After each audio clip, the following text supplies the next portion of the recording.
আজ ছিল একাদশী। Hello everyone, কেমন আছো সবাই? আশা করি তোমরা ভালো আছো। আমিও খুব ভালো আছি।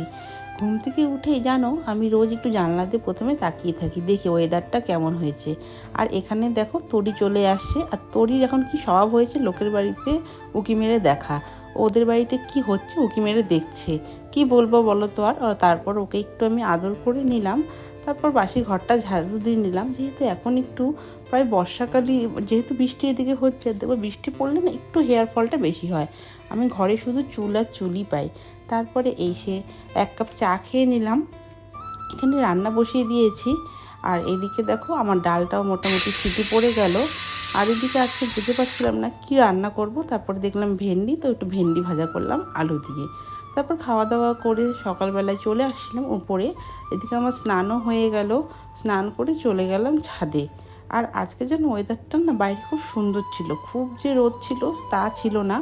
আর এখানে আমি প্রথমে আমাদের জামা কাপড়, যেহেতু ছাদ ভর্তি থাকে, দেওয়ার জায়গা থাকে না, তাই যেই জামা কাপড়গুলো শুকনো সেগুলো সরিয়ে দিয়ে জামা কাপড় দিতে হয়। আর মনে হচ্ছিলো আজকে ছাদের মধ্যে বসেই থাকি। একটা চেয়ার টেবিল থাকলে সত্যি আজকে কিছুক্ষণ আমি বসে সময় কাটাতাম। এত সুন্দর ওয়েদারটা ছিল না। আর কাল রাতে যেহেতু তোমাদের বলেছিলাম ঝড় হয়েছে, খুব বৃষ্টি হয়েছিল, ওই জন্য ওয়েদারটা আজকে ভালো আছে।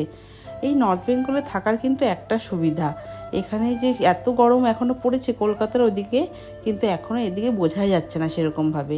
আর এই লেবু গাছটা দেখো কাল রাতে যে পড়ে গিয়েছিল, এই অবধি চলে এসেছিলো মা সকালবেলায় গাছটা উঠিয়েছে আর ডালপালাগুলোও কেটে দিয়েছে। আর অনেকগুলো লেবু নষ্ট হয়েছে, ছোট ছোট আর কি।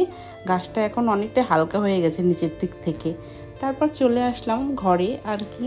ঘরে এসে যেটা আমার স্কিন কেয়ার সেটা করে নিচ্ছিলাম। আর যেটা বলছিলাম, আজ যেহেতু ছিল একাদশী, আজকে তো আমাদের বাড়িতে আমি, আমার হাজব্যান্ড আর দিব্য, মানে আমার মেজো ভাসুরের ছেলে, আমরা 3জন বাড়িতে সবাই কিন্তু একাদশী করে। মা আলাদা রান্না করে খায় আর একাদশীর দিন, আর বাদবাকি সবাই রুটি খায় নিরামিষভাবেই আর কি, নিরামিষই হয় ওই দিন। তো আমি ওরকমভাবে যেহেতু খেতে পারি না, আমরা ভাতটাই খাই। চলো আজকের মতন ভিডিওটা তাহলে এখানেই শেষ করছি। তোমরা সবাই ভালো থেকো, সুস্থ থেকো।